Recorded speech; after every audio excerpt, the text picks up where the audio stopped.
If you are a new person or a prospective international student who intend to relocate abroad, then you are on the right platform. Now, I want to tell you that I was in a position years back. I didn't know what to do. I didn't even know there was anything like YouTube. In 2015, I was looking for ways to leave Cameroon, and I didn't know anything. After much consultations and meeting a friend along the way who was also struggling to move to Finland like me, we didn't know anything. Someone introduced us to a program, and fast forwarding, we went to now Cyprus. That was 2016. It wasn't an easy ride. Most of my friends ran away, but I stood my feet on the ground, and guess what? I graduated. Those of you who started following my job or my work on here from 2021 till date, you know my story. After that, I returned to Cameroon December 2019 with the intention of moving to a new country. This country is Germany. Then COVID-19 came. I thought it was a joke. Until that, no appointment. And after that, I lost the opportunity. And somebody was trying to sponsor me to study in Germany. That was how I lost the opportunity. Now, after that, I became sick, came back stronger. Then, until that, I began trying scholarships because by then I didn't have a job. I was still searching for a job. You may want to ask, why is Milton sharing all of this? I am sharing because I know some of you are in the same position I was before. But I want to encourage you and let you know that anything you are doing in life, be consistent. Anything you are doing in life, be prayerful. And of course, you never can tell. Before you know, doors will open for you if you are serious with what you want to do. Now, after that, I applied to 5 schools in the US for PhD programs, fully funded.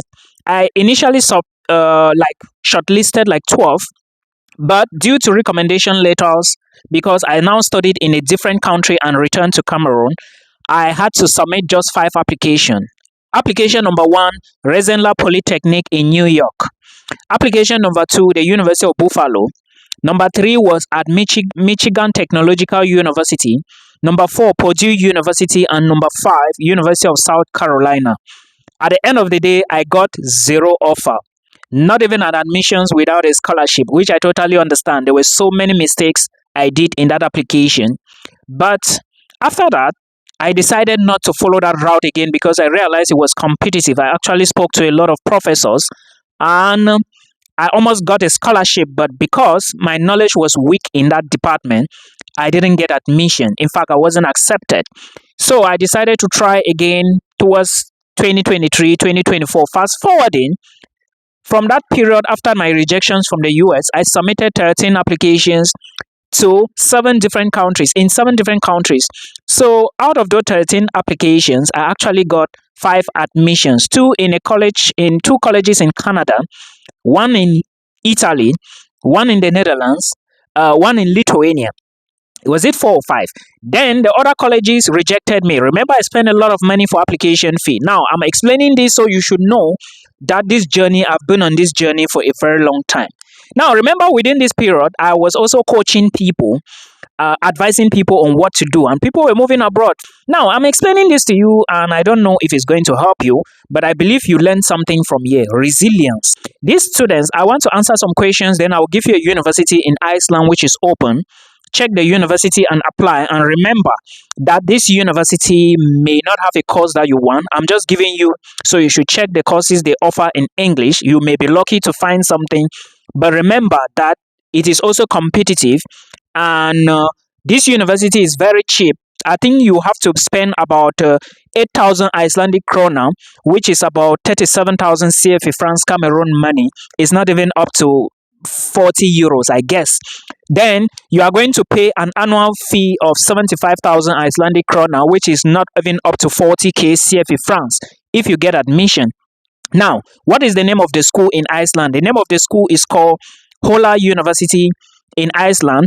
And again, check the university. Admissions is open, but remember, it is competitive. So try your luck. If you are lucky, good for you. Now, remember, someone equally said, I thought Iceland was free. Well, Iceland is free. You will see videos on YouTube and other platforms saying, oh, scholarship in Iceland, oh, scholarship in Iceland. They are not telling you. They are saying scholarship because they know what they are doing, and I know what they are doing, but I don't want to say it. But it is not actually a scholarship. It's better they should say partial scholarship to Iceland. But a scholarship means that your fees will be paid, your flight taken care of, your medical insurance taken care of, everything, and monthly stipend be given to you. But it is not the case for Iceland, except for government scholarships and other scholarship opportunities. In this university, you would pay this this annual tuition, which is not much, I understand. But again, you need proof of funds. You need to tell the Icelandic government that you have money to take care of your accommodation, your feeding, your transportation while you study in Iceland for 1 year, so you can get a residence permit. And after 1 year, you can still renew the residence permit. There are procedures to that. I've done videos about proof of funds, so please verify those videos, follow up very well, listen to what I say, do your due diligence, and see you in Europe September. Now, let's go. This student asked me, hello Milton, I want to study in Sweden and my mother is going to be my sponsor. Again, I will say it again. There is a video about proof of funds to study in Sweden. Those of you who got admissions in Sweden, congratulations. And remember, your mother can be a sponsor, but the money cannot be in your mother's account. I did a video about this. Everything is clear on the Swedish Migration Agency's website. So please verify again. I repeat, the money must be in your bank account, not your mother. Now, to those who are equally asking similar questions for Finland, I will say it again. The money must be in your personal bank account, not in your parents' account. So do not forget, don't make this mistake, otherwise your visa will be rejected. Your parents can sponsor you. Let them send the money to your account and you bring the required documents. There is a video I did about that. Please verify and watch that video. It's going to help you. You can move with family to these various countries. And again, remember, if you are moving with family, your cost will now increase. Make sure you put in the right proof of funds. Visa application solely depends now, especially that inflation is affecting Europe. You must show the right amount of money. They want to be sure that you have money to take care of your food, accommodation, and then insurance. That is how it is. Now, let's go to the next question. Someone equally asked me, what can you say about Serbia and Bulgaria? I am thinking of moving to Serbia or Bulgaria. What can you advise? Well, I've been doing this for a long time now. I'm equally advising people on my platforms, on my channel. Okay, check my FB, check my YT, check my TK, and so many other platforms. Please, if you are watching this video, remember that Milton said Serbia. If you are a person, or maybe you are a prospective student or an international student, and you are thinking and looking for a place to go, I understand maybe you are choosing these places because your money is not enough to take you to bigger countries. Of course, one is in Europe, all of them are in Europe, but the other one is not in the European Union or Schengen. Okay, I don't know if it's Schengen, but one is not in Schengen, which is Serbia.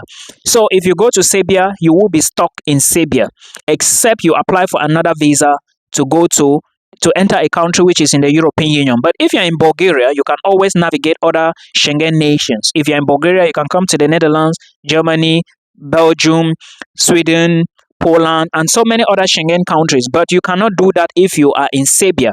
Don't listen to people telling you otherwise, because it's going to be difficult. Trust me on this.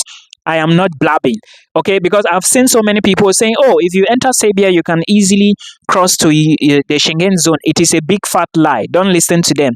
So if I'm you, I will choose Bulgaria. The reason is simple. I can easily find my way or navigate my way into other Schengen countries, okay? So please make a decision. I can only advise you, but I cannot make decisions for you. I have given you my advice. Then another person was saying, hello Milton, I want to apply to France. How do I begin? Now, if you've been watching my videos, you will know that I have done several videos about France. And if you want to study in France, I do not think this is the right time to start looking for application or admissions to study in France, because most of the schools are closed. And again, remember, for you to study in France, you have to use their main website. like the middleman between you and the French universities. Who is the middleman between you and French universities? The middleman is called Campus France. Now, it's either you go to Google and search for schools in France, which most of the time you will end up getting schools that are very expensive. However, there is another channel you can use. This channel is by going through the Campus France website by checking for schools in the area of interest, or schools that are schools that offer programs in English language. You can just search based on what you want. I've done videos about that.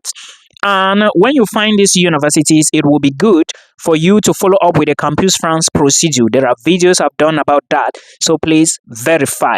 Now, remember, there is no way you can escape Campus France, whether you apply for schools via Google or through Campus France. So the best way is always check universities that you can apply using Campus France. It's very important.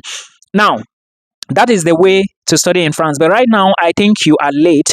So if you really want to study this year, this is not the best time for you to start looking for schools in France. You may still be lucky, but you are going to find very expensive schools, and there are cheaper schools in France, but the timing is wrong. Okay. Now, another person said, I thought universities in Sweden do not charge tuition. I was surprised when I got an offer letter. Well, probably you didn't check well. Sweden is not an easy country, not a cheap country, I beg your pardon.